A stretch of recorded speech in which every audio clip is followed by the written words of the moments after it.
Ladies and gentlemen, you are listening to the Pranzata Podcast. This is your host, Andrea Pranzatelli. This is episode number 131 on the Pranzata Podcast on YouTube. I have another guest today. This is Liz. She is a singer from Philadelphia. I met her out at one of the local open mics in the Philadelphia music scene. Have a lot of questions for her today. Before we get into it, if you enjoy what you hear today, please don't forget to hit subscribe. Every subscriber helps me grow this channel more and more. All right, so my first question. Well, first and foremost, do it. Everybody go subscribe. And congratulations on having so many. That's crazy. That's awesome. I just got my first 1,000, and that's like it's not a lot, but it's like I heard it in one of your recent podcasts. Like, oh, that's awesome. Congrats. Yeah, it takes a long time to get to that point, and it's certainly not like where you can make a lot of money, but it's where you could start making money. So it's like the ground, laying the groundwork. You're getting that momentum going. Going. While you're talking, like, okay, when's the perfect moment to woohoo, congratulate, fighting the urge? So sorry, I'll let you do your thing. No, you're good. My first question for you, I wish you performed today, but I want to let the audience know that she has an amazing voice. But I was shocked to find out that with this amazing, powerful singing voice, you also have amazing, powerful stage fright. I'm curious, do you have stage fright with like all public things, like public speaking, etc., or is it just specifically music? Okay, amazing is one word for it. For the stage fright and the singing, thank you. And also, I don't know. It's weird. Like, talking in a group of people, like, I identify as being pretty extroverted. I'm comfortable talking with people.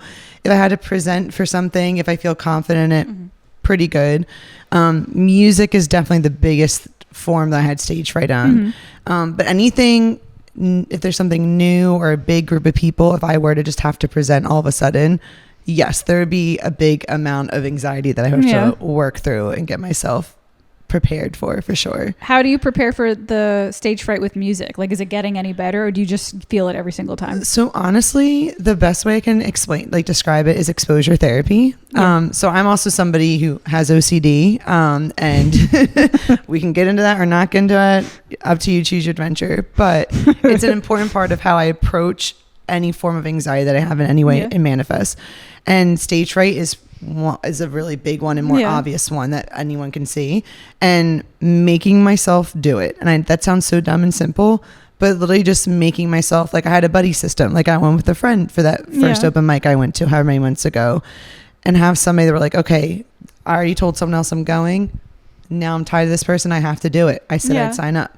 And then setting each little goal to kind of push yourself a little bit further. So once I found myself getting more and more comfortable with going to the one open mic and got friends there and met people and felt comfortable, then it was, okay, I'm doing covers. I made myself do an original. I'm going to invite someone I know that hasn't seen me perform and let them watch me and survive that. And literally the way my brain works, fight or flight for everything, no matter how actually scary it is, right?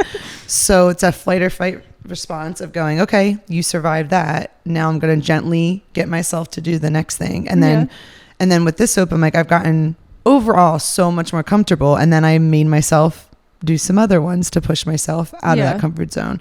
So with anything in life, honestly, that's kind of how I had to get through a lot of anxiety, where it's just making myself do it. I feel the same way, because for example, I teach lessons. I teach singing and piano lessons. And one of my students, she was like, I have stage fright, because she just started doing like public performances, and she's like, I have stage fright. What could I do to get over it?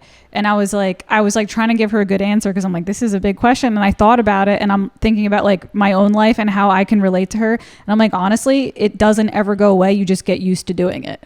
And like kind of when I told her that, she was like, okay, like it made more sense to her. Like there's no magic answer that I could give her that's going to make stage fright disappear. Like you said, if some people are just anxious people, they just have to get like, okay, I'm going to have stage fright today, and that's just a normal part of the process. Yeah. You know? Exactly. And that's like interesting too, like trying to tell someone that advice, where at the end of the day, it is just conditioning yourself and giving yourself those different signals. It's kind of like irrational thoughts. Sure, you can try to rationalize them away, right? I can tell myself, okay, what's the worst thing that could happen if I perform? Oh, I bomb. People think I suck. Okay, you can play that out a little bit, But your brain, like your body that's feeling the anxiety doesn't use logic. Your body's like, well, I don't care if this is life or death or not. I'm scared as if it's life or death. Yeah. And it really is that evidence to drill into yourself that, okay, you did the thing that scared you and you survived. And to be honest with you, something that taught me the most was when I do mess up.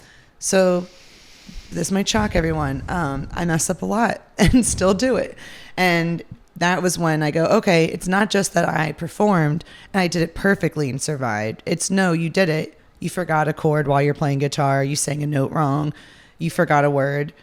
And again, you still survived and you feel okay. I feel like that's when I get the most out of it. Yeah. Yeah. So, that makes a lot of sense. Okay.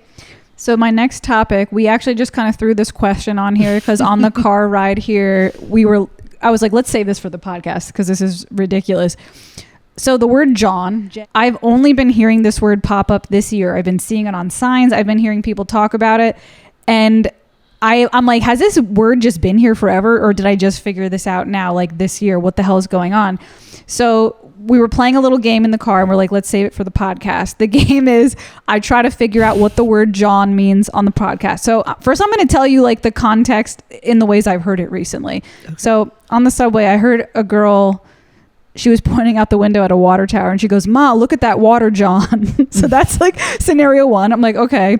The next scenario was I played something on the piano on Instagram and someone was like, you killed that, Jawn. I'm like, okay, what's the connection between the water tower? I killed that water tower while I was playing piano. Yeah. What? And then to make it worse, I went to a coffee house today in South Philly and I got like a smoothie thing. They have like smoothies and coffees. And there was a big sign that said, come to the local family festival, Jawn. And I'm like, they're doing the most with this word. And they're like, we have games rides at the family festival, Jawn. I'm like, and then we saw Milk Jawn. I'm like, can someone please fucking explain what this word means? Because like, I'm not an idiot. I'm not a dumb person, but okay, I'm going to try to guess. Is it like a fun thing? Because like all I can think about, she was impressed by the water tower. Be.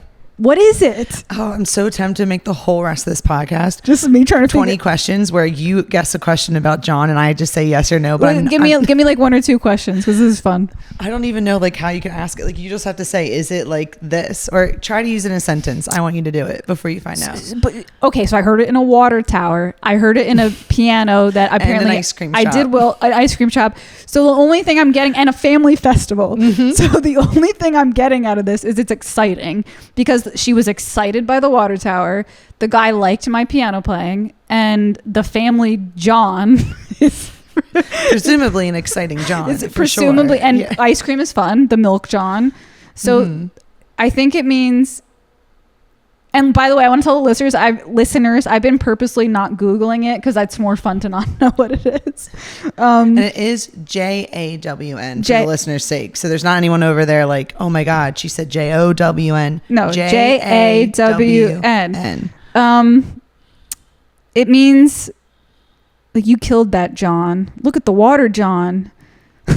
And I'm really just trying to make you say Jawn as many times as possible before telling you what it means, but we can get into it if you would like to. Yeah, tell me, because I the only thing I can come up with is like something that really excites you. So one, love that that's what you think it is, and I wish like I think that's like a really sweet like definition to say that. And I did love the idea of like every week on the podcast, everybody that she would just be like, okay, this is my guess of the week, and like she just like writes all these like crazy notes and like tries to find the patterns and is like crunching the numbers late at night.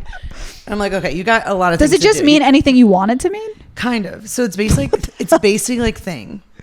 And anybody from Philly who's actually from Philly who wants to comment, but it's an exciting thing. It's not a mundane thing. It's often used in an exciting context. I would say is a good insight that you have there, because I feel like typically when people are going to use it, it's more of like an exciting thing, or they feel strongly about something. It's not necessarily positive for sure, but like the thing that's silly about it's like superfluous, where it's like it's thing, like you're just kind of throwing it at the end there. Like when someone said the festival can I say this, Jawn? Can I say like for filing my taxes, I'd be like, damn, I gotta file my Jawn. Yeah, but like you're not gonna exactly. Yeah, but like a lot of times people will be like, that taxes Jawn like has me like whatever, or like you might throw it in tacked at the end or use it in place of a different word. Now I'm not from Philly. I'm from the burbs. I've just been in Philly for a while, and it's been something that people have been saying for a long time. In Philly specifically, or in the whole country? I really will say like it's pretty regional, like to Philly, from my understanding. Okay, that makes a lot more. Where I hear people say it. That makes a lot more sense to me then. And that's part of why you'll see people marketing things with Jawn. However, people don't. I don't know how to say this. We're not from Philly. For us to unironically say Jawn, we will get made fun of. Like you gotta watch like in the context or who you're talking, whatever. But like, so like when people are marketing like a festival or family, whatever, Jawn, like that's kind of their cutesy way of being like, oh, we're in Philly and it's this thing we're having. You'll probably honestly more and more you'll probably see it everywhere. Like that one boutique I pointed out to you when we were driving here. The Milk They Jawn. definitely have or like the art place. Like they definitely have stuff referencing Jawn. And it's like just a cute, very much a Philly affiliated thing. That's interesting. But unfortunately, there's no crazy word for me to tell you. It's mostly like thing. Like, can you give me that Jawn? That whatever Jawn over there. This is the most I've said Jawn ever in my life. And it's now on record. And I'm really taking that in right now. So thank you for that. But I'm really glad that you have it now. And you're not just going to throw it around. Like, I'm just like so excited. Like I'm trying to think of how you would say you're like, I'm just so excited for all the Jawns I'm gonna do. Like I love the idea of you like just using it just for excitement. I love that. And it's been like such a fun game I play with myself because every time I hear it, I'm like, ooh, here's another clue. Like and I think you should still tally like how many times it's for something exciting. Because I think you're onto something where like I think that's like a cool thing. But can you ever say to something negative like oh god damn like I forgot that whatever. I forgot Jawn. About my like my kids back to school. Left that Jawn at home. Forgot about my kids back to school Jawn. Yeah. Can you do that? Well played. Yeah. It could be a negative excitement. And again, I think this is a great opportunity to say people chime in on the comments. Give her that chatter. Subscribe, comment, like, vote on Jawn. Rip me apart. What does Jawn mean? Dictionary definition. Whatever it takes to just keep things rolling. I'm here for it. I'll happily be the Jawn martyr in this situation. Okay, next question. Okay. I want to try to guess. I'm not into astrology. I'm not that bitch. But I still want to try to guess because you remind me of two people I know. Okay. And those two people have the same astrological sign. So I'm wondering if you're them. Are you a Leo? I am not. Damn it. What are you? So this one, depending on how people know me, I think I get some people be like, that makes sense. And other people are like shocked. I'm a Virgo. And I'm a cusper. So I'm like a Libra Virgo cusp, but I'm a Virgo. Yeah. And somebody back in the day who I knew who's very into astrology was like, there's no way you're a Libra. It's like a cusp. And they're like, I'm like, well, the thing technically says I'm a Virgo. And they're like, you're just so cusp. You might as well be it. Don't know. But I had a rising Leo. I do not know a lot of these things, but my friend had me fill in the CoStar app. So I got the spiel.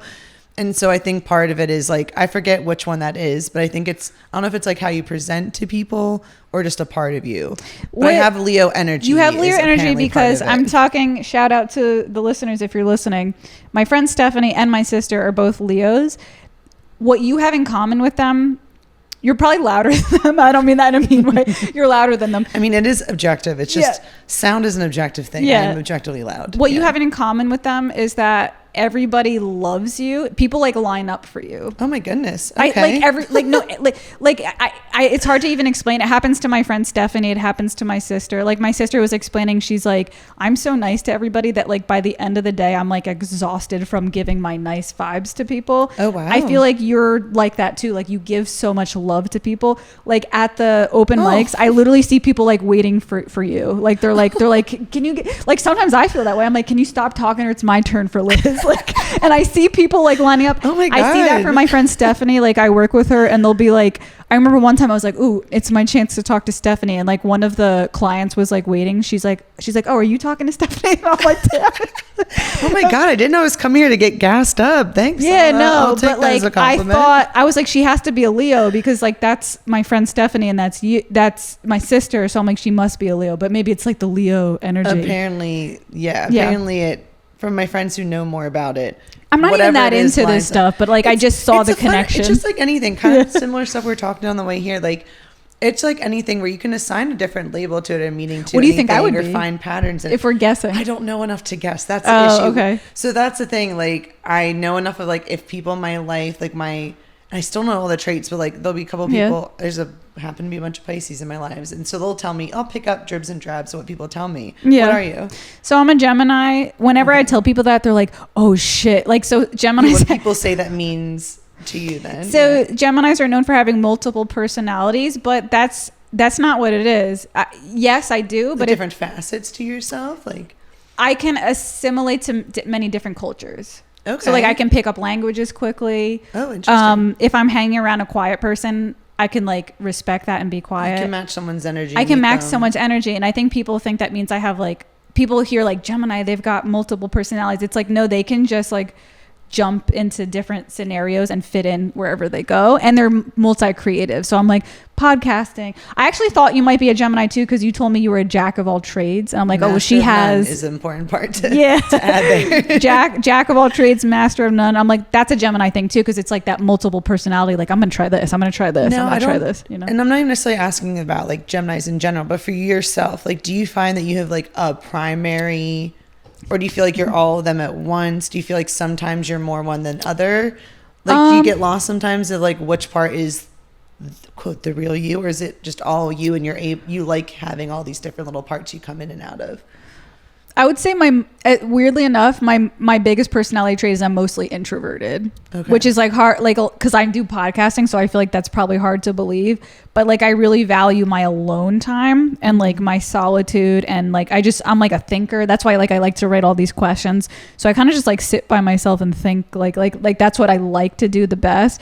But then I like kind of go out into the world and like get information. I don't know if that makes sense. I think it makes a lot of sense though. Like, if anything, correct me if I'm wrong, but with the podcast, I feel like it makes the most sense for someone because people always think introvert and then assume, I feel like people probably say to you a lot when you say introvert, I'm guessing people might go, oh, but you're so sociable and so good at talking to people and have activities involved.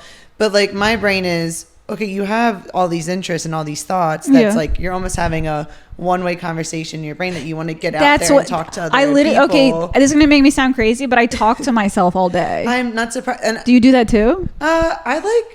So I'm always like, I truly do just like sing all the time. Sing like, all day? Myself. Yeah. Like sing thoughts, say thoughts, or like sometimes say thoughts out loud to try like, honestly, it's more of a anxiety tactic of like, you're in your brain, get yourself out, whatever. Yeah. Might say stuff here or there, but like I imagine for you, your brain's just going, which to me is a sign of intelligence, and you have all these interesting thoughts and ideas, and you're just looking for people to share it with. But you're bringing people into your environment. You have everything set up. You ultimately have like I'm in control. Yeah, Jake. So that's what I'm reading from this. But you're like, I want to share this experience, but how can I do this with using the least amount of my energy? Because you have all these other things that you want to be using your energy for, I imagine. Yeah. I was also going to say this too. There's a stand-up comedian, Mark Normand. He actually has a joke kind of about what we're talking about. He's also very socially awkward and introverted, but he's a stand-up comedian. So people ask that same question. They're like, there's no way you're an introvert because you're out here like telling jokes to millions of people. He's like, yeah, but it's like, he said the same thing. He's like, it's such a controlled thing. It's like a speech that I rehearsed 1,000,000 times. He's like, me going on stage and saying jokes that I rehearsed 1,000,000 times and practiced for years is so much more comfortable than me like giving someone eye contact. Like, having to start a new conversation first. And he's like, this is my thing. I can might as well make money off of it and have it go somewhere. And no, that makes total sense. And same thing with performance. Like my favorite part of music is practicing. I don't necessarily it's not that I don't love performing. I do, but it gives me a lot of anxiety. You don't get necessarily all that energy back when you're performing, would you say? I do. Okay.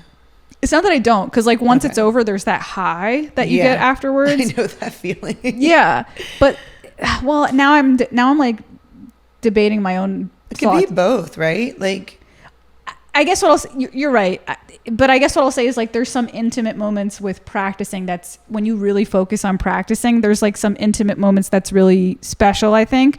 But you're right. When you go live, I feel like it's like a buildup. Like there's anxiety. Mm-hmm. And then if you do a good job and you get a lot of like positive feedback, there's like a high that comes after it. I guess it's like a transfer, right? Like it can be both. You can get a lot of energy and feel like that's the best way to explain like that energy that's there from everybody being there. Yeah. But then if you're also expending energy, it's okay. It just depends how much more energy you're getting versus spending at the time. Where when it's just you here, you have control over the energy. Right. I'm like, that makes sense. I think I'm like, I don't want to say I'm a control freak because that makes me sound like a psychopath, but I think I am very anxious. So like, it's like I like people and I like to talk, but I do like predictability, I guess. Honestly, back to that, like the Virgo of it all, like that's one of the stereotypes I know of it is Virgos are known for being stereotypes, like of needing to control the environment, control people, wanting order, things like that. And while do want to very much emphasize, I take it as a compliment what you said about the Leo-ness of it all, whatever. And that's a very sweet observation that I will very much try to take in and hold on to. I very much, the Virgo thing is more of the control and like that anxiety part. Like I feel like I'm like just a little bit of all of that where I don't know which one it is, right? Like I can be, believe it or not, very socially anxious and be like, did I say the wrong thing there? Oh, did I get too caught up? Like do all of that, like the self-monitoring. And I'm saying way more than I would ever want to say, but like my OCD, like just inherently just being an anxious person. But then I also like get so much out of being around people. You were a great tour guide on the way here. Oh, thank you very much. I just want to share if there's anything that like I find that like I love and enjoy. Like I have things I like to do on my own too. Like music, I like to really like almost assign myself time to sit and do music. I have a lot of hobbies, jack of all trades, master of none. So many interests and hobbies and things I like doing that I can do just myself, and I like having that world. But I also get so much out of being around people and connecting. And if there's something like the open mic where we met, that I find that like I get so much joy out of. I almost have this urgency where I feel the need to share it all. So even silly things like stores that we're going by or like a place and a neighborhood, I'm like, well, why would I gatekeep this? Like I need everyone to know. Like I want to just share this and get it out there. It's funny. I guess we're sitting here going, oh, what about this Leo Gemini? We're all kind of the same. It's like we're all made of so many different components. I guess for me, the balance is like, I'm like that too, where I need to share with people, but I need less of it. I guess that's what makes me an introvert, I guess. It's like, I satisfy that cup with like a little less of it. Like if I do it too much, I'm like, I'm freaked out. I need to like be alone. Like I'm like a cat. Like I don't know if you're like very familiar with how cats are. Like they'll come up and they'll cuddle, but if you overdo it, they'll like swat at you. So that's 100%. Like me. I'm like, no, we're very much a golden retriever and a black cat having a conversation right now, and like finding common ground activities. And then I'm gonna leave, and you're like, phew. Okay, if I had one more hour of that, it'd probably be too much energy. And I'm gonna be like, man, I just need to socialize with like 5 more people, and like, I'm good. Like, no kidding. All right. Next question. We covered a little bit of this in the car, so we could talk about the same thing, or we can do a new one. Bouncing off the idea that I think you're a nice person, I'm also curious what pisses you off and what you knew that I was going to say. I thought you were going to say, are you secretly a mean person? No. And I was like, I was going to say, I want to know your dark I've been mean side. To say this all along. I'm actually awful and it's all an act. So now it's on record. I can go home. I want to know your dark side and what your pet peeves are, or at least one of your pet peeves. My dark side. Okay, we'll start with pet peeves. I feel like that's a lighter, easier thing. So this came up because while we were driving, and there's people being a-holes, for lack of a better word. And it was a silly little thing, but like it brought up the idea of I really can't stand when people act like they're the only people in this darn world. And driving is just such a small example of, I guess, like a bigger thing that irks me, where, you know, people literally will be risking other people's lives because they think they're more important and need to get somewhere, and will literally cut you off in your lane or try to get in ahead of you. Dumb stuff like that. Some of it's scary, some of it just more annoying when we're trying to get somewhere.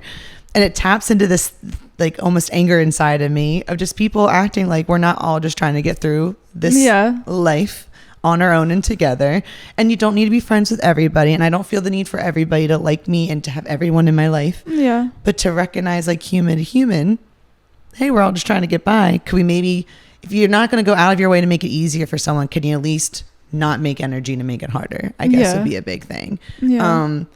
Dark side of me, I'm definitely coming off way too nice, and it's all an act. I hate everyone.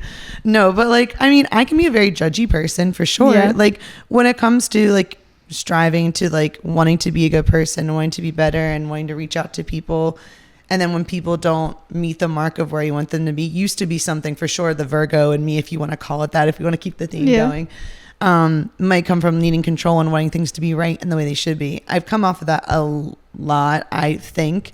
Can't really be objective of just going, okay, like we all have our own makeups. We all are a combination of good, bad, this, that, the other. We're the whole. Don't pick someone from their part. I'm that way too. Here's the thing. I've reached a point where I've been able to remove the judgment, but I'm still angry. I'm like, it's so hard for me. Like if someone does something that hurts me, I'm like, I know they had a rough childhood, but still fuck you. Like, so I've gotten rid of the judgment, but I think that's one of my dark sides is I hold grudges. Like I don't want to. And I know logically, like, okay, this isn't healthy for me. You're supposed to forgive people. Mm-hmm. Everyone has a history. Everyone has a past. Everyone has a dark side. But like when I'm hurt, I have a hard time like letting go of the anger. So I can relate to that. I guess that's even more what I mean. Like it's not just the judge, like, maybe taking it more personally than I should, right? And sometimes it is. Someone does something that hurts your feelings, that feels thoughtless or whatever it may be. I can't think of an exact specific, unfortunately. But there is that level of, okay, being able to like find the balance, because sometimes I feel like I'm either one or the other. Like I over rationalize other people's actions. So sometimes... And I'm not saying, oh, I'm so empathetic. It's no, like I try to really rationally like break down, okay, they did this thing. It's not because they want to hurt me. It's because X, Y, Z. Or like you come up with other reasons that don't involve yourself. Yeah. But sometimes it is, their childhood or this. And you make excuses for people. And sometimes it is, it's okay to be upset that someone did something. There doesn't have to be a big reason. But I think I have trouble finding the balance sometimes of, okay, don't want to let people steamroll you, but you also don't want to get angry at everyone else's actions. I literally talk about this all the time. Like it's like one of the biggest like debates I have in my head right now, where I'm just like, how much evil do you forgive? Like where's the line of like forgiving? And it's so personal. Like there's no rule book to it. Like we're all out here making our own moral guidebooks, in my opinion, right? Whether you're following some higher order from that and that's where you take it from. Everyone takes pieces from everything, in my opinion, from what examples. And at the end of the day, a lot of it's just truly how you feel and finding it for yourself. Like, well, what is that boundary for yourself? And then how do you live that? But there's a lot of gray area with that for sure. I completely agree. Yeah. And being able to let things go, definitely my dark side, if you will. Dark side. I would say this is embarrassing to admit, but so I would say I have two big dark sides. One is that like letting go of grudges. This is embarrassing. In my romantic relationships, I get a little jealous of like female threats. I thought they were going to say something way crazier. I feel like that's so common though, is right? But has it manifest itself in a brutal way, would you say? No, I've gotten better with it as I age, but it's just something I think, again, it's like, as I've grown as a person, I've learned to let go of judgment, but I still feel the feelings on the inside. Mm-hmm. I've learned to manage it in my relationships, but I still like feel the feelings on the inside and I feel a lot of pain. Yeah. So I think when I was younger, I would like take it, I would like aggressively get angry like about stuff. Regulated your emotions. And now I internalize it. And I'm sorry that you feel like you can't help what thoughts pop in your head and what feelings pop up, right? Like it's unfortunately on us to control how we regulate them and how we respond to them and act towards other people, right? I'm not telling you anything you don't know. But like, I'm sorry that you feel that, because you can't help that. That's not a you thing. That's just how it is. And then, I don't know, like learning what to do with it is probably the hardest part. Like you're taking responsibility, right? That's not a deep, dark secret that you feel away. It's and same thing with any thoughts. Like again, someone with anxiety, something that I actively have to work on every single day of my life forever, is not letting the thoughts control everything and acknowledging them, like not having to necessarily push it down, acknowledging it and letting it go. That I think is the hardest thing. And then I find same thing with the thing I said before, like with conditioning yourself. It's almost like, okay, you can only do it when you get the opportunity to feel jealous. And it's, I don't know if you found this, but like over time, whatever feelings in ourselves that we don't want to let control us, I feel like you feel it and try to get like the ceiling lower and lower and the baseline. I just had a thought, like if I want to do exposure therapy, I could just date like a cheater. Like I could just like make sure I'm dating like, just make a post.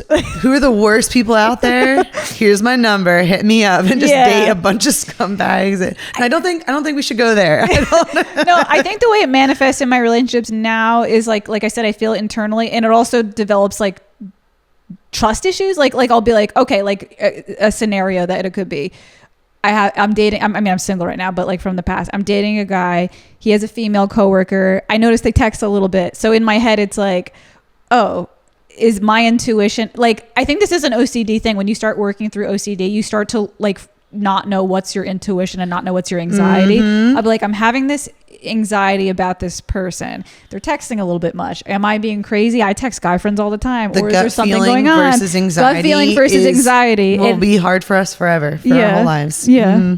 And I heard like a piece of wisdom from somebody, or like YouTubers and some of my friends. They said when it comes to like, is it anxiety or is it your gut feeling? They said that gut feelings, like you feel it instantly and it doesn't necessarily feel exciting. Like you just know it. But like anxiety is like, oh my God, is it going to happen? Is it going to happen? And then like if I knew I was dating somebody and they were having an affair, you would just like know it, and it wouldn't even make you angry. You would just know. I mean, it would make you angry eventually, like later, but like you would just know it.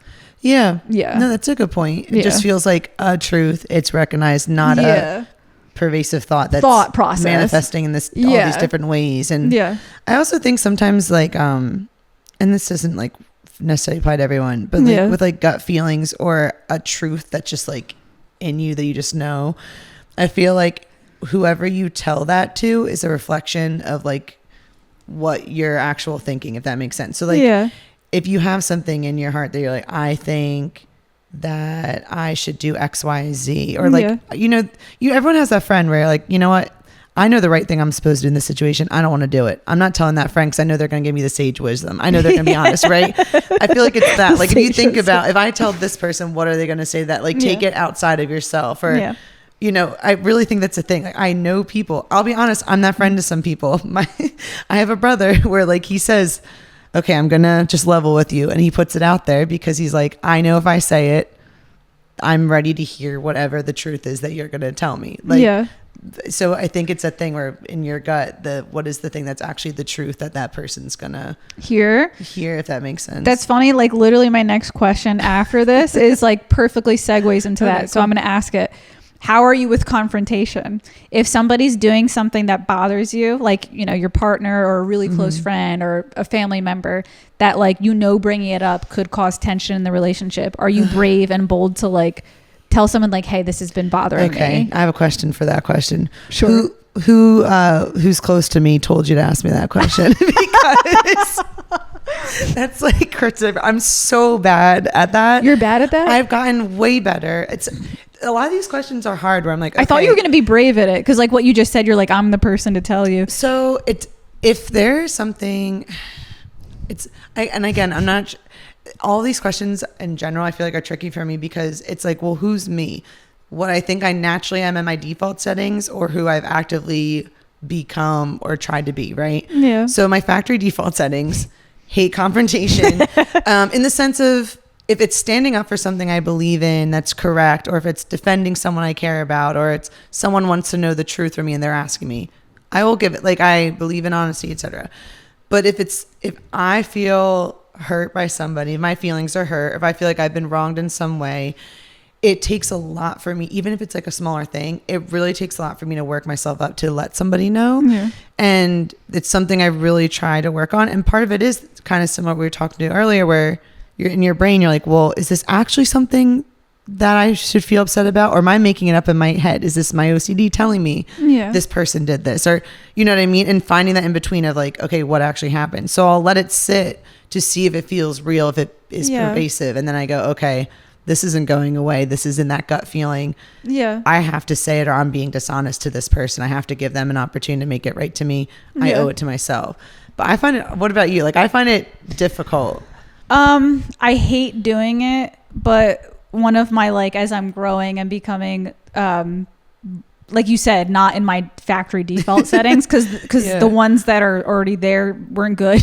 So I'm like trying to fix. I'm trying to reprogram. That's all we can do, right? I'm trying to boldly do that, but I have a really hard time with it. Like a really, like I'll be honest, like I usually text it. I don't do like I really struggle with like face-to-face confrontation, but like I've at least worked up the courage where I can like, I think if I'm dating somebody, I could do face-to-face confrontation because it's such a personal, it depends how much you see someone. Like if you're going to schedule time to meet up with someone to formally sit them down, that makes it a little different than, hey, I'm going to write my thoughts out. Right. Or I think probably the only two people I could like tell how I'm feeling to their face would be my mom or anybody I'm having sex with. Like not my mom, but I don't know. No comment. You just you set yourself up there. That's it. But like literally anybody else, close friends, family, even besides my mom.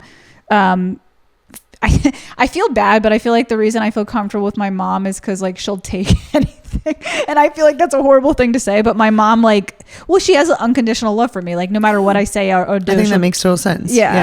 But like anybody else in my life, I'm like, this might cause drama, this might cause conflict, it's not worth it. So same thing, I'll sit on it, I'll wait. I'm like, am I just angry in the moment, or is this something I really got to get out there? I'll give it like a week or two, and most likely if it's not my mom or somebody I'm dating, I'll probably just text them. I'll write it out for sure, really, I'll either say it out loud, like to something like someone who's not relevant. I'm not trying to like talk shit about it or anything. So honestly, often it's my partner, like my fiance, I'll say, hey, I'm feeling this way. Sounds crazy to you? And as I'm saying it to him, I must answer my own question, or I write it out, and writing it makes me go, oh, that's why I'm feeling this way. Like I can put to words how I'm feeling. And like you said, like wait it out, see. And then something newer that I've said to myself is, if I say, like, will this be productive if I let this person know it? Will it be productive if I don't? Like, will I be able to move past it? And I kind of told myself, kind of what I tell anyone else is, okay, well, if this is going to bother you and become friction between you and this person and you can't get through it, you owe it to both of you to say something. But if you're going to choose to not say anything, you owe it to them and yourself to actually let it go, not say you're letting it go. And people, I don't like when people get passive aggressive or build resentment or do a big reveal 6 months later. Hey, I felt this way 6 months ago on June 2nd when you did this one thing, right? And kind of to go back, like I'm wondering with you, like do you notice like that kind of thing we're saying with like our factory settings and like how you are trying to pin down who you are as a person? Some of it I feel like is like context based or where you are in your life, right? Like, and I feel like we get this idea of ourselves based off of who's around us. So like if I'm with a childhood friend, like I have some friends I've known since middle school, right? A couple of them are still in my life today. I feel like I see myself through their eyes a little bit, where however I might have been or whatever our shared experiences are, good, bad, ugly, you carry this idea of who you are. And I had done that at one point, and then you meet people or you go through life and then you're like, oh wait, I used to identify as being XYZ way. I actually don't carry that anymore. Or you meet me in a context where I'm doing music and feeling really great or whatever, and you're like, oh wow, she seems pretty comfortable or liked and whatever. And then I'm like, oh, I'm really anxious. Like, so, like and I will say, like, you're not the first, like, this happens to me a lot, to be honest with you. I know I talk really quickly all over. So I have like a nervous person speech. This is just how I talk. Literally most comfortable person I'm with, I'm loud and talking quickly, right? So whether you're someone who perceives anxiety as that or not depends. But like so many people are honestly surprised when I'm like, no, I have a lot of anxiety and fears and etc. Do you feel like your anxiety's gotten better over the years, or is it still, or is it still there so much, and you just deal with it? I live with it so much better, and I think it's overall gone down. Like the ceiling of how high it can go, like, has gotten lower, right? Which is like, I think overall better stress response than I used to have.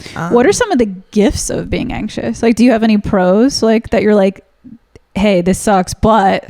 Yeah. So honestly, like, and it's one of those things where you're like, is it my anxiety or is it me? Like, would I be a conscientious person if it weren't for having literally an anxiety disorder? Right. And like, and of course it's something I get anxious about, where I'm like, well, are you actually nice, or do you just feel like you're supposed to do the right thing and you do it? Like, that used to be a fear I had as a kid. I've had that on the podcast like before. It's a hypervigilance, right? But then I can also be like mindless with things because you're so caught up in how much you're obsessing over XYZ, right? And so it's interesting you can relate to that. But like, where I think there's like a hypervigilance that I can channel for good of, okay, I want to be mindful and remember that thing this person told me that matters to them. Think about all the people in my life. Like I have a running thing of, if I checked in with blah, blah, blah in a while, oh, blah, blah, blah had this coming up. I want to make a note to check in about that. Like it might sound crazy to the point where I'm like, I really do want to try to be as intentional as possible with that energy, being mindful without overloading it, right? Yeah. I used to think of it as superpower when I was younger because I got really great grades, or anything I did I wanted to be so great at. Yeah. So I would be a perfectionist, right? I had that too. Yeah. And then I've definitely had that curve where people like are so perfectionist, and then you feel yourself start sliding, because I almost like wanted to challenge myself to be imperfect, exposure therapy to a degree, and trying to find that in between of, okay, try your best, put energy into things you want to be good at, put the best effort, do not beat yourself up and punish yourself if it's not perfect, and enjoy it. And honestly, that's been a really big thing in like the more recent years of my life. I enjoy life so much more than I used to. Yeah. Whether it's great or not, whether I do great or not. I go to an open mic without practicing and pull out a song that I haven't done in a bit, and I'm a little shaky, and I enjoy myself more than that kid who would practice over and over and over to try to get it perfect. Yeah. Who was panicking the whole time, you know? I was going to say, like, going back to one of the things you said about that, I would agree with you about, because like I literally take antidepressants for like my anxiety. I would say one of the gifts of being very anxious is that hypervigilance, because even though that hypervigilance sometimes can be really stressful because it could be too much when you don't need it to be there, but it causes you to be a very observant person, so you pick up on things really easily. And I feel like because of that, like you just become really in tune with your surroundings. And sometimes it's stressful, like, because sometimes you're like, I'm in tune with everything that's scaring me, like who's following me at night. But sometimes that comes in handy, like and it doesn't always have to be scary. Like sometimes I'll pick up on like really little things, like I'll be like, I think that guy likes me, like I could just tell by the way he looked, like I saw him look down, like I saw like little things that you wouldn't normally like notice, and then like you find out later, like, oh yeah, he asked me out, I was right. Like you just like pick up on little details like that. No, you seem like you would be that type of person. Well, and clearly you do, with like even the way you know what questions to ask people, or that you're always, you seem like a knowledge seeker, obviously, and wanting to understand people and how they think, and just anybody, and you know, compiling it and seeing what you think, and you know, looking at Jawn and all the different ways it's used and picking that apart, like everything. It could be a science experiment to some point. I think that's really cool. And like interesting, like you pick up on so many things that not everybody can do. You're using it, your gifts. I mean, I've seen you play music. I've seen you sing. I've seen you do the podcast. I like singing, but like I feel like you're a singer. It's so funny you say that. You have such a, we could go on and on, but I've said this to you, and I'll continue to say it off and on mic, whatever. I'll get back if I need to reiterate. You have a really awesome, really cool, unique voice. The way you use it when you're playing piano and singing, the whole thing is very engaging, very cool. I get insecure that I can't like belt. Like I feel like when I think of like, oh, that's a singer, I think of like someone who could fucking like belt it. And I'm gonna be a hypocrite here and tell you that, because I also look at people with range. You know this, I'm an alto. I have a lower voice. I don't sing super high. I don't have the crazy range, whatever. Yeah. Sure, I can sing loudly, but and like I can covet people who just have this range and I've been really trying to just be like, this is what my strength is. Yeah. And we all just sing in a different way. And I know that's cliche, but I think your voice is, and I try to do it in the most, it's a compliment without being like jealous, coveting of going, oh, it could be so cool to have a jazzy tone like you have in the voice you have, and the way you can sing is so cool. But it would really suck if we all were just all singing the same way and trying. If we all were Mariah Carey. Yeah, Mariah Carey's Mariah Carey. Yeah, we all have our same different thing. Like, and there's plenty of people who also sing the way I do. Like, I meet people and it's like, oh, there's one of me. Like, I'm not like completely unique or anything like that, but we all have our own thing, and we invest in that instead of trying to chase this thing that we're not going to be. Or like another way to look at it would be like, if you're in an orchestra, it's not like everything in the orchestra is the violin. Like there's got to be a cello. Wait, is orchestra with one of the string instruments? Yeah, right. There's like going to be a cello. But you also have clarinets. Like clarinet, all sorts of. Yeah, so it's like you can think of the human voice as like, okay, you're very like you're a powerhouse, like, so that's your instrument. Mine's more like that sultry, smoky jazz thing. That's my instrument. And it's also the music you bring into it. We do different music. We'll cover different stuff. You write music that you share. That's awesome. Like, again, I gotta, gas you up too. It can't just all be about me for the love of God. But like truly, and that is a big thing, I think, that helps of just genuinely actually being able to be excited for people and respect what they have and see something in it without being like, well, why am I not doing that? And I keep talking about this. I think part of it too is my voice gets tired easily. So like when I hear belters, I'm like, oh, I wish I had that strength. Do you get tired? But that's a muscle. So I used to lose my voice all the time when I was younger, and we don't have the time for the whole autoimmune saga of it all. What I've had, where I had, like, when I had this autoimmune vagueness that popped up, it started with like vocal cords was one of the most obvious signs I had, because I was doing gigs years ago. So I was singing a lot more, and then I had taken a very long break, and now I'm getting back into it. And at that time, like, I would lose my voice all the time. My vocal cords would start to go. And even before I was sick, like, it was just a thing where I was known for losing my voice. If I'm hanging out, staying up late at night, losing my voice. Singing at this thing my friends host, my voice is going to be beat the next day. And cut to recently, I had a gig where I sang for two and a half hours, more than 2.5 hours straight. And my voice was perfectly fine after. I went and hung out with friends, and I was my friend saw me, and she's like, I thought your voice is going to sound beat. I'm like, me too. Like, this is great, because I've worked on the way I use it. One of my friends is a vocal coach, and she gave me tips years ago, and like paying attention to it, changing. Also, like, if I have a gig, making sure like the way you're eating and drinking leading up to it, and like water, sleep hydration schedule, exactly. Watching how much caffeine you're taking in, etc. It's funny, as a singer, you like talking. It's kind of cool as a singer, because I've done the same stuff when I was having vocal issues. Like, I rethought how I'm using. I even talk quieter nowadays because of it. I physically can't, unfortunately. I tried. I truly cannot. I feel like my stamina is so low that I like have to talk quieter, but because I used to talk very loud, and then I would get fatigued, so I had to like train myself. I'm like forcing myself to be quiet now. I had to train myself to like pull back a little bit so that I would have more stamina over the day. But like, same thing. I really want to get vocal lessons again. I was studying with a couple different teachers, and like moving and stuff was costly, so I want to like find a really good teacher. I recommend it. Also, we can talk on the side, but like, I don't know if my friend she's very busy if she's looking for new students, but she does virtual too, because she's up in Hatfield. Like, she's a little bit of a hike away. But she, obviously I'm biased because she's a friend of mine, so of course I felt very comfortable, but very, very good. And even just like, we didn't do it for a super long time, but I was getting worried about singing is something that brings so much joy for me. I'm like, this is not going to be a long-term thing if I keep going like this, and gave me tips for like warming up, for how to use it when singing. I will say, this is not sponsored, but the singing straw is, I heard about that. Changed my life with warming up, and actually making sure I do that anytime before I sing, even before practicing on my own. It just gives you simple vocal warm-ups. It takes like maybe 10 minutes, but doing them with the straw, I swear, huge difference. What's the full, like, why did your teacher say why the straw works? I'll be honest, I can't get into all the details of exactly why it worked, to be honest with you, but like the way that you like the way that you're blowing into it and pushing out, and the way it like makes everything activate with how you're blowing into the straw. It activates your diaphragm muscles. But while like you're going, and the way it activates your diaphragm, the way you place your tongue, the way everything is, while making those noises, it warms up your vocal cord just so much faster and better. And then part of it's also why I think works better is I'm more likely to warm up because of it, because it's so accessible. There's a video I can do that's free that I do with it. It takes barely any time, and you feel so warmed up, and you feel the immediate, and you're like, I'm ready to go. So I will say that's been a big thing too. Anybody who sings out there, I really, really recommend it.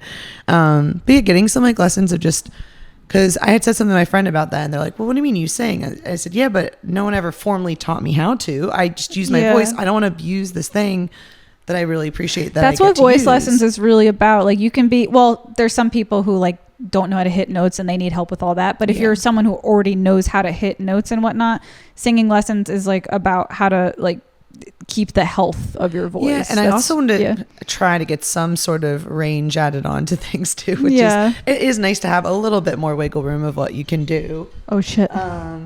No, you're good. I don't want to keep you hostage because I know you have to leave in a few minutes. So I'm only going to ask one more question and then I'll let you go to your next event. And honestly, I still have time. Like, we are good. It's up to you. If you want to stop, we can always keep going and cut it. It's literally whatever you want to do. I have time. This is fun. We'll go. I'll give you one more question. Okay. Because I want that poke bowl or whatever it's called. Oh my gosh. Wait, we have poke to eat. Yeah. Never mind. No more questions. See ya. Last question. Random transition. It feels like a lame last question, but whatever. Do you see yourself by the way, listeners, if I didn't make it clear, we live in Philadelphia. Do you see yourself living in a city for life? Again, which one of my family or friends asked you to ask me that question? Because it's something we talk about where I believe it or not can, which is weird because I love nature so much. Yeah. I love outside space. I find it so grounding. It helps me, at least for a long time in the near future. I plan to be in the city. We might eventually move out to burbs. Yeah. But I like my setup right now where my parents live close enough in a beautiful burbs I can visit. I'm close with them. Yeah.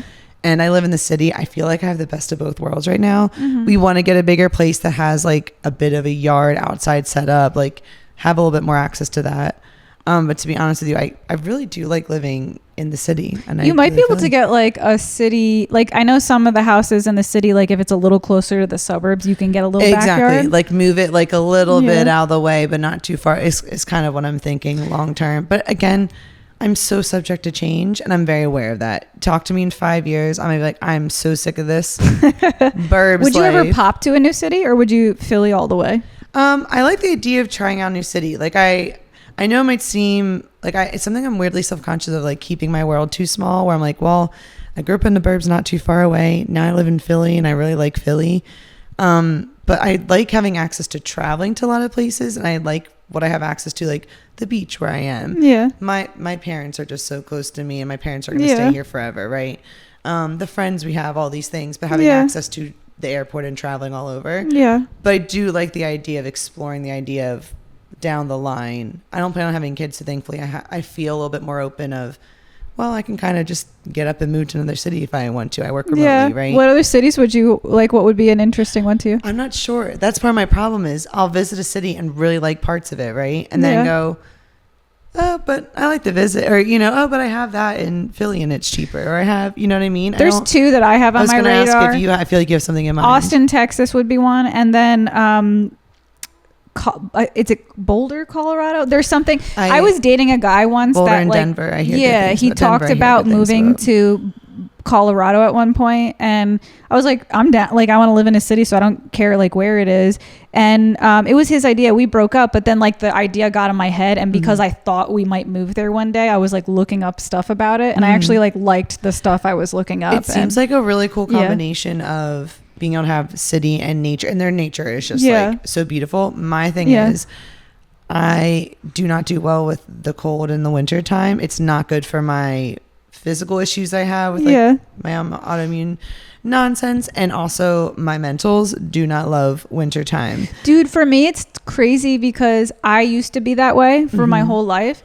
This year living in Philly, and I don't know if it's something in Philly or what happened, I developed allergies that I've like the worst allergies. I was not hospitalized. I was in the ER because I couldn't I couldn't breathe. My nose, there was no air coming in my nose, and I was mouth breathing for like a few weeks. And then by the end of the week, welcome to Philly. Yeah.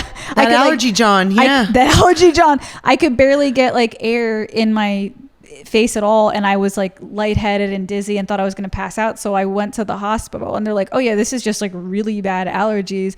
Ever since then I hate the heat and I used to love the heat. I used to like be able to tolerate like heat waves. Like people would be like, it's hot. I'd be like, what are you talking about? And now I'm like, the colder weather's coming, and I'm like, because there's nothing worse when you have like you can't breathe and it's hot. Like I'm sorry that Philly welcomed you with poor breathing. I'm not sure what caused it. That does happen. I know, like if you grow up in a certain climate and then you'd move, like and then have you tried by any chance? I'm not saying this would cure everything, but have you gotten like honey from like regional honey? I do eat local honey, and I'm going to an allergist soon. Like there's such a long wait. Like, not like I think that will solve everything, but it is something that I know is supposed to help. There's that, and I there's a couple things I have in mind. I was using a humidifier without changing the water. Okay. And someone told me like, yeah, there's mold in there, and there was mold in there. Yes. But I don't know if that would be serious enough to cause all this complications. Hey, I love Philly. I am not going to claim that her air is the most beautiful air. Don't get me wrong. Yeah. I think it might have been a combo. I think it might have been like both combined. I think it might have been me breathing in the humidifier because I didn't realize you were supposed to change the water daily or like even every other day, combined with like the construction in Philly. I think like the combination is really dirty. Make sure it's not going off. Yeah, honestly, all fair points. And I can do this. I guess that's part of my thing where like, I'm not someone who's like ride or die Philly. Like, no, it's the best city in the world. How dare you? Yeah. I get its pros and cons. I'm like, so much of it is just the people I have access to where I am. Yeah. The music community is obviously so great. I like changing weather and I like the intermediate weather. I don't love super, super hot, super. I would not like to live somewhere where it's one temperature all the time. Yeah. It's really just not having sunshine is what like. This is beautiful right now. This is gorgeous. Like this whole like fall, like going into fall and it's still like nice. You have your crisp days and a little bit of a warmer day. Like just layers galore. Like just don't know. Like you just don't know what day. Like you're like I might have a jacket now, but midday. I feel like I was crazy today because I was walking around and everybody was wearing a jacket and I was wearing short sleeves and I'm like, it felt too warm for this is my anxiety. I'm observing that and I'm like, is there something wrong with me? I'm like, like, why is everybody like even like big guys like way bigger than me or like wearing jackets and I feel comfortable in a t-shirt? And I'm like, oh my god, is my body like? No, this is such this is so just East Coast weather change where people go, oh my God, it's fall, break out the sweater. And then they're dying all day.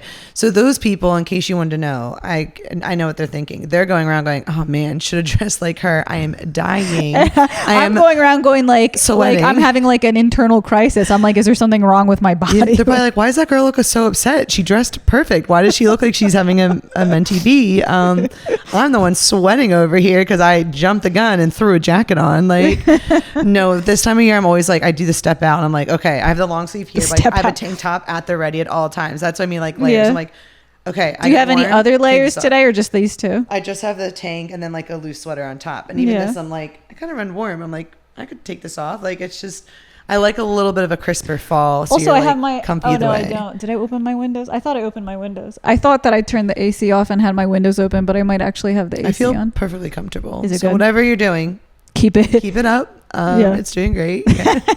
But how long do you see yourself being in Philly then? Depends where my life goes. I guess well, here's the thing with podcasting. If I make it in the podcasting YouTube world, I could technically subscribe, live everywhere. Like, right? Comment. Because I can technically, thanks, like, subscribe, comment. I could technically live anywhere if I do that because it's online. It's like, it's virtual. So I wouldn't be opposed to moving to another city. Like I said, Colorado or Austin is definitely on the radar. I certainly don't want to move soon.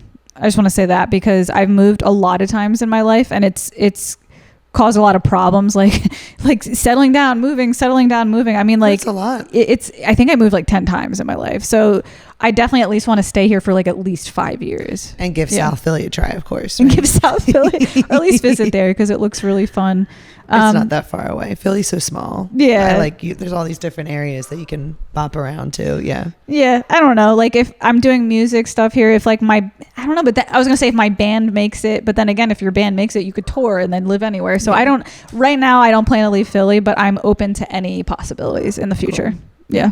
I mean, I'm glad that you're here for how much time you'll give us. And please keep doing your music gigs in Philly and then like we'll all support. No, I love it's really just such a lovely community here that I've experienced so far, at least. Everybody at the open mic is supporting nice, each other. Right? Like I'm like, why is everybody here so nice? Like it's too nice. And that's like not in a bad way. I mean, what helped me with my Stage Fright, it's literally just everybody was so aggressively nice and well and talented. Like they're not and it seems like genuinely nice and open to collaborate and that just opened things up so much. It's so much easier and that's just an experience I want to share with everybody. Like I'm like, please come. Like you'll just feel if you have any sort of urge to do music or experience with it, like it'll just help open you up in the best way possible. And then it spreads. Like people have different gigs throughout the city or go to open mics and they tell you about, and that community shows up and they all support each other at other open mics too. And I love that. That's what I feel we're supposed to do. You're supposed to show up to that thing that someone posted about that they're performing at and see if they're any good, or you're a fan of somebody you see perform once and you go and check it out. Like what harm's that going to cause? Yeah. You're going to make them feel like, wow, this, for human beings to remember something someone told them about, put in their calendar and show up. I feel like we don't do that enough. Like I do think people, oh yeah, I might, and we've all done it. I'm not saying I don't do it. We all do. We're like, oh, that sounds fun. Yeah, maybe I'll check it out. And just disappear. It's something I'm really trying to do. It keeps things moving and alive. Like it keeps things alive to like show up to different things. And and I think it stresses me out to do. If I just go out by myself sometimes, it's like support someone at an open mic or try a new one myself or to support someone. You're like, this is stressful, but more times than not, you're going to be glad you went. Dude, the other day, my comedian friend, he like runs his own show. So he called me and he was, or not called me, Instagrammed me, and he was like, he's like, I'll put you on for free. I think he just wanted the place filled out. He's like, just come, like, oh, cool. Yeah. And I went there and I had that anxiety. Like I'm going to this comedy show by myself. I don't think I know anybody. It's going to give me anxiety. I sat down and some girl like just sat right next to me. She's like, hey, can I sit with you? Like, let's talk. And I'm like, okay. I love people who are able to do that. It's so brave to me. I think that's so brave. Like, I felt like, wow. Like, I don't know. Like I was like, and I told her that. I'm like, how did you do that? And she's like, I love doing that. She was like, and I was like, maybe you should come on my podcast then. She was an airline stewardess. Oh, okay. She's from Brazil. That's a whole special kind of person that's just able to deal with any personality. Oh, and she was like, I have to go on the flight in 2 hours, and she's like at a comedy show having a beer. Yeah, she's used to popping in, making herself acclimate, and then she just saw me sitting there, and I'm like, I'm glad I came out tonight because like I got to meet this really interesting person.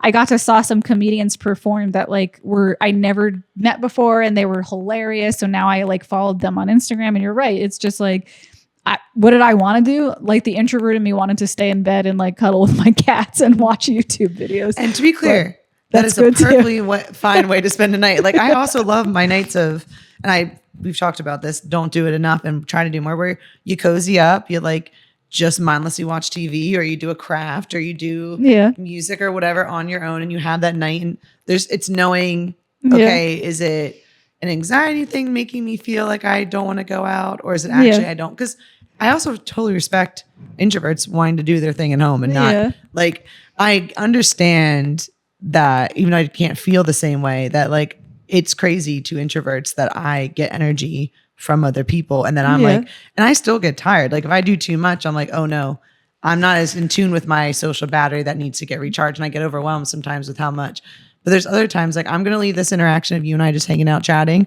I love yapping. I could just keep doing this, whatever. I'm going to go home and be driving and go to the next and be like, wow, I just feel so good. Aww. I was stressed at the idea, like the idea of just being interviewed and talking about whatever. Oh yeah. I knew you'd be relaxing. Yeah. It was not a you thing. It's a, well, what do I have to say that's going to be your podcast? Oh. But my brain goes, well, this is a cool thing. We're going to chat. Yeah. It's in some way hopefully helping, like you're creating more podcast episodes, whatever. Yeah. And 9 times out of 10, if I have a social interaction, it ends up being a good somebody like thing. You who's lovely.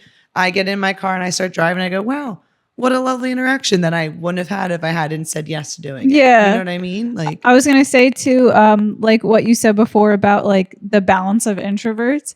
One thing that helps me work out that balance of like, I don't want to be a selfish person is I'll go out to things and then pull my Irish exit. I do it all the time at the and the same thing at the comedy show I went to. Cause I'm like, I want to go out and support and I can only do what I can handle. So like the comedy thing, they were going till 2. It was wild. There was like strippers, like it was a crazy show. And there was like strippers like serving drinks and stuff like that. And they're like, we're going to be here till 2 a.m. with like a DJ and rappers and stuff. And I was like, that's a bit much for me, but like I love that type of stuff, but not all night. Like, so I saw the comedy show, and then like when the after party was there, I was like, I'm out. I called my Uber and I was like, I'm good. Same thing with the open mic. Like they go pretty late sometimes, and I'll be like, I'll stay till 10 and I'll go. Like, so I just kind of like show my support wherever I can. And then like when I'm like reached my limit, I'm like, all right, now I'm going to peace. I know this word gets like almost weaponized at this point where people, I feel like say boundary to like have an excuse and not do something. But like, well, I'm setting a boundary, and it's like their way of saying,